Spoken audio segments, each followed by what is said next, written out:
sikap hidup seseorang dibentuk oleh keyakinan yang dimilikinya. Sebagai muslim, keyakinan kita berpatri pada dua kalimat syahadat. Asyhadu an la ilaha illallah wa asyhadu anna Muhammadar Rasulullah. Kalimat ini membentuk perilaku kehidupan. Itulah ikrar yang kita ucapkan. Artinya, pada saat kita berkata asyhadu an la ilaha illallah, saya bersaksi tidak ada Tuhan selain Allah, kita sudah melaksanakan sebuah ikrar. Kalau saya yakin tidak ada Tuhan selain Allah, itu berarti saya tidak akan pernah takut kecuali hanya kepada Allah.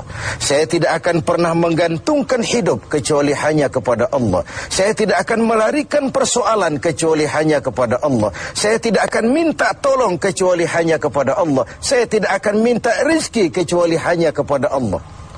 Berurat dan berakar itu di dalam hati, membentuk kepribadian dan mewarnai seluruh langkah kehidupan kita. Di zaman kita fasih betul mengucap dua kalimat syahadat. Tahlil pun lancar. Tetapi konsekuensi dari kalimat itu sering kita abaikan. Apalagi kita sedang berhadapan dengan zaman yang serba sulit seperti sekarang ini. Ekonomi yang belum pulih, lapangan kerja susah, pengangguran banyak, biaya hidup tinggi. Orang mudah mengalami proses pergeseran nilai.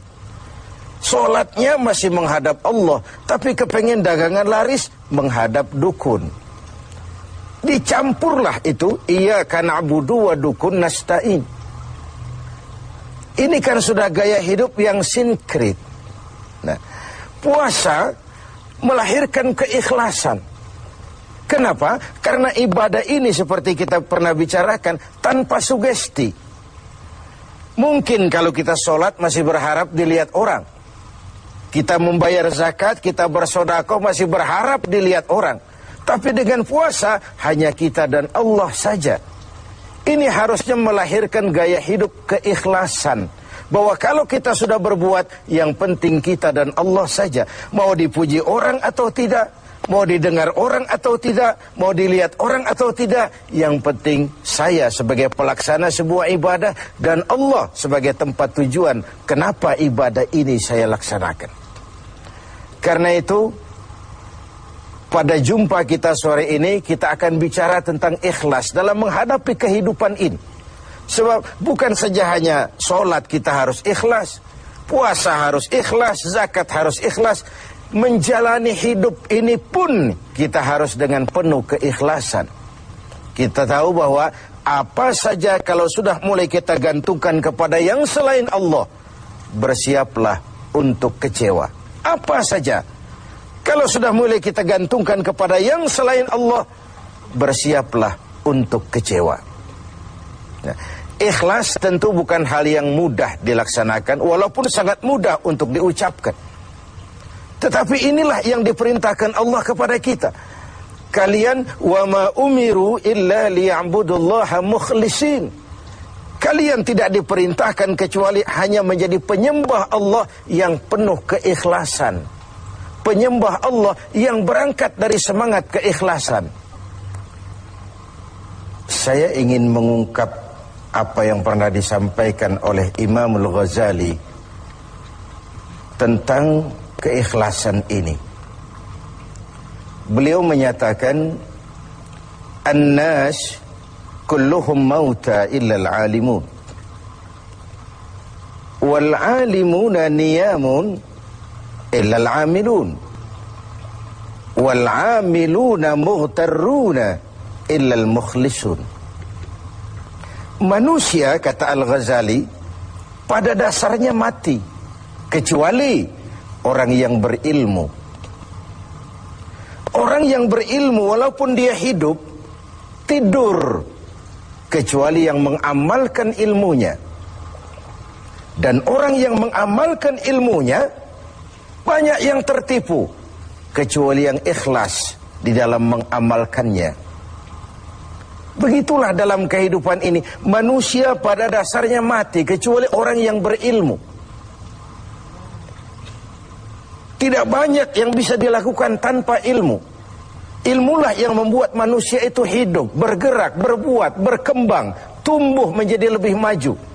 Ilmu dalam sebuah ungkapan lama membuat hidup jadi mudah. Seni membuat hidup jadi indah. Dan agama membuat hidup jadi terarah. Dengan ilmu hidup jadi mudah. Apa yang hari ini terjadi di benua lain, hari ini juga kita tahu dari kamar kita. Dari kamar kita bahkan kita bisa ngobrol ke luar negeri. Itu kemudahan yang terjadi karena faktor ilmu.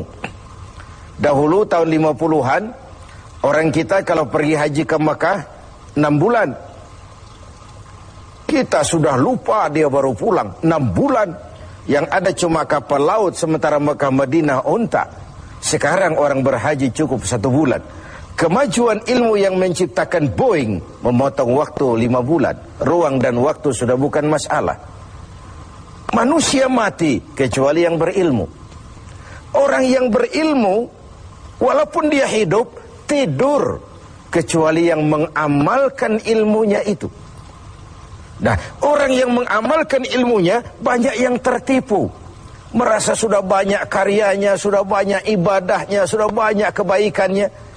Mereka banyak yang tertipu, illal mukhlisun, kecuali yang ikhlas di dalam mengamalkan ilmunya itu.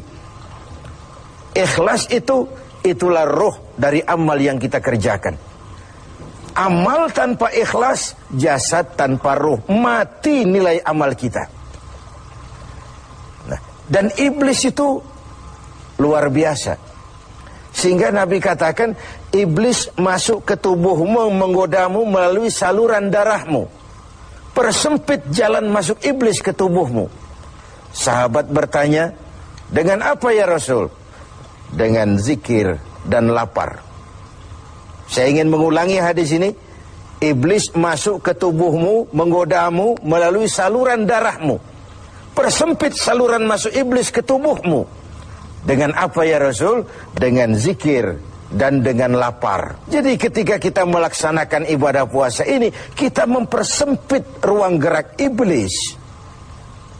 Itu makna bahwa kalau datang Ramadan, diikat setan dan iblis itu. Siapa yang mengikat? Ya kita sendiri. Dengan apa? Dengan ibadah puasa. Kita ikat dia, tidak berkutik, memperturutkan hawa nafsu sebagai kendaraan utama si iblis tadi. Jadi kembali kepada soalnya, keikhlasan. Itulah nilai dari amal kita. Nah, iblis datang kepada setiap orang dengan bendera yang tidak sama. Iblis datang kepada orang kaya dengan bawa bendera bakhil. Iblis datang kepada penguasa dengan membawa bendera kezaliman. Iblis datang kepada para kiai dengan membawa bendera hasud, iri hati, dengki. Iblis datang kepada orang kaya dengan membawa bendera pelit, bin bakhil alias kikir. Strateginya berbeda, bergantung kepada yang didatanginya. Nah, kalau itu tidak terkena, ditanamkannya lah perasaan bangga. Ah, amalmu sudah banyak, kebaikanmu sudah banyak. Dihilangkanlah keikhlasan kita. Karena itu hadirin dan pemirsa, saya ingin menyampaikan sebuah potret tentang ikhlas ini. Dulu ada cerita, kiai punya santri 2 orang. Satu namanya si Ali, satu namanya si Umar. Satu hari si Ali pergi ke kebun, nyabut singkong. Singkong tercabut, Ali melihat, ah ini singkong bagus sekali. Kalau dihadiahkan kepada Pak Kiai, senang hati beliau. Ah, tabarukan, cari berkah. Berangkat ke rumah Kiai, bawa singkong. Sampai di rumah Kiai, Assalamualaikum Pak Kiai. Waalaikumsalam. Ada apa? Dari kebun Pak Kiai, saya jabut singkong, bagus sekali, saya ingat sama Kiai. Doakan saya Kiai. Oh, bawa masuk ke dapur, Li. Ali masuk ke dapur, taruh singkong. Kiai bilang sama istrinya, Bu, Ali ini jauh-jauh datang kemari, hadiahkan kita singkong ini.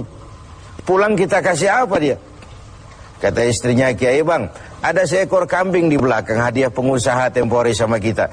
Daripada di sini ada yang merawat, kan lebih baik dikasihkan si Ali. Siapa tahu dia pelihara berkembang biak jadi banyak nantinya. Jadilah itu.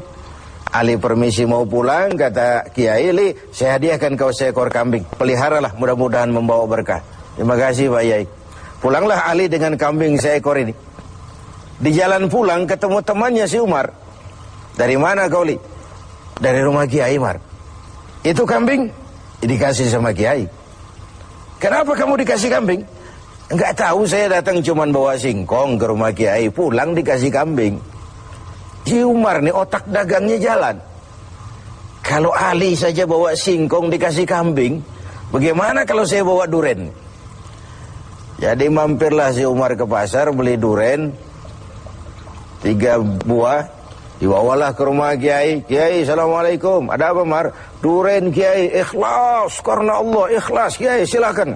"Oh, bawa masuk ke dapur, Mar." Umar taruh singkong taruh duren di dapur. Kiai bilang lagi sama istrinya, "Bu, Umar nih datang bawa duren lebih banyak dari yang dibawa si Ali. Kita kasih apa dia pulang?"